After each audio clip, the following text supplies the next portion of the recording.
Hello and welcome to Ivory Blush Roses. My name is Lisa. This is a little bonus video. I've been getting a lot of questions about how I set up a project in my embroidery frame. So I wanted to show you that real quickly. In front of you, I have two of my square frames that are already made. The frames that I use are wood frames, and they're made by a company called Edmunds that makes a lot of embroidery supplies. You buy these in a pack of 2 frames, and they come in 2 different sizes. My preference for when I'm working small is the mini stretcher bars. That's this one. It's about 1/2 inch across, and it fits really nicely in my hand. It's not very heavy. But if you're working on a bigger project or a thicker project, sometimes it's nice to have the heavier frame. And I believe this is just their standard one, and it's about 3/4 of an inch across. When you buy these, you're going to need to buy 2 sets. You can choose what height you want and what width you want. Typically, if I want to make one that is 10 inches square from out to out, then I have 2 packs of 10-inch ones. Now I have to subtract, so it's only going to be actually 9 inches of stitching space on the inside with these 2 packages. You can see that the ends are slotted. They're opposite to one another, and when you fit them together, hope this will focus here. So one side will fit around the other one, so no matter which way you put it, it's going to fit and be relatively square. Now I do find these can be a little tight sometimes, so I sometimes do take my small hammer, I don't use the really big one, and I will gently tap it together. I do that until the corners are square. Now I've made these in rectangles. I've done pretty small ones, and I've done some really big ones. This one is just a little bit big for me. I'm not as comfortable holding it. You can see it's got lots of holes in it, and that's because I use them over and over and over again. You could also use these to stretch a piece around and frame it if you wanted to do that. Let me set this large one aside. This one is the size that I am using in the sampler project. Let's just measure that real quick. Got my little tape measure here. I opted for a 7-inch frame, which gives me 6 inches of working space. My blocks are 4 inches, so that allows me 1 inch all the way around my working area to stitch.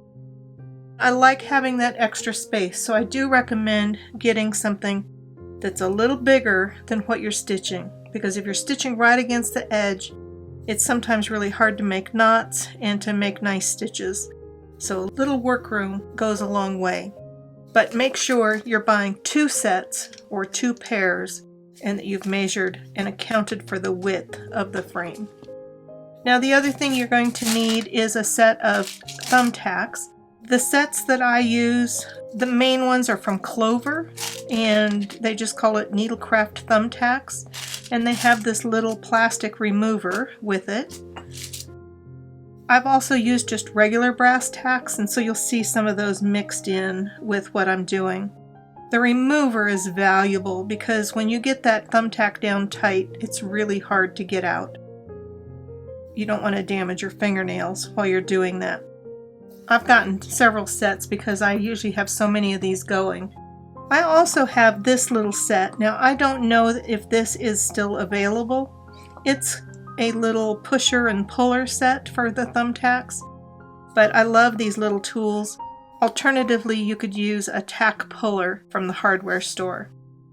I have a little box that I keep everything in, and it just lives right there. Let's go ahead and attach a block. Here is the next sampler block that I'm going to be stitching, and I don't really care which way it goes. I usually start at the corner, and I just take a thumbtack, kind of grab it with my fingernails, and I'm going to push it in. Now the first time that you do this, the wood can be pretty firm. As I've used these more and more and they've gotten lots of holes in it, it gets easier to push into. And if one side gets a little loose, then you can turn it over and use the other side. So you can use it for a long time. I have not ever worn one out, so I'm just sort of pulling it taut down the side, finding a spot, pushing my thumbtack in, and then I'm going to move around the block to the opposite corner so I get all 4 corners on, and I'm trying to pull so I'm staying as straight as possible, and I just move it depending on what I need. Now this is a fairly small block, so I only need 8 thumbtacks on this block. And now that I have that in, I'm looking to see, is it pulling anyway? Does it look fairly straight? I don't want the fabric pulling and buckling. I'm going to stretch this out and pin it right down there in the center, and then I'm going to go the opposite side and pin that down as well. The hardest part sometimes is picking up that. Now, if you're having a hard time pushing it in, something like this pusher tool can be very helpful. Here I'm going into a spot of newer wood. I can take that and use it. It's magnetic, so I can just push down on it. I've got a nice big grip, and I like that I can pick up my thumbtack and it's magnetic, so it just sticks right to it and I can move it around. And then I can go the other side and push that down, and then my block is ready to put in the embroidery stand, or I can just stitch with it in hand. If I'm stitching for myself and not filming, I usually am doing that in hand. I used to try using an embroidery hoop, and when you move a hoop around a crazy quilt project, it can damage the stitches that you've done previously. Plus it gets really bulky and it tends not to hold it really tight. I love having it in the frame, and then when I take it off, it's already sort of pre-stretched, and I find that the block stays flatter, and I really like that part of it. On the back, I've got plenty of room around my block. That makes it much easier to stitch because I've got room to make knots or room to get out into my seam allowance. I just really love that. I love having my blocks on the frames. When I first started crazy quilting, I did not use anything. I just held a block in hand, and then I had to do a lot of pinning and stretching and ironing to get them to lay flat. Since I've been using the frame, I don't have to do nearly as much of that. There's still some involved, typically, but not nearly as much. So I hope you'll give the frames a try, even if you're just holding it in hand and not using a stand. I love the frames.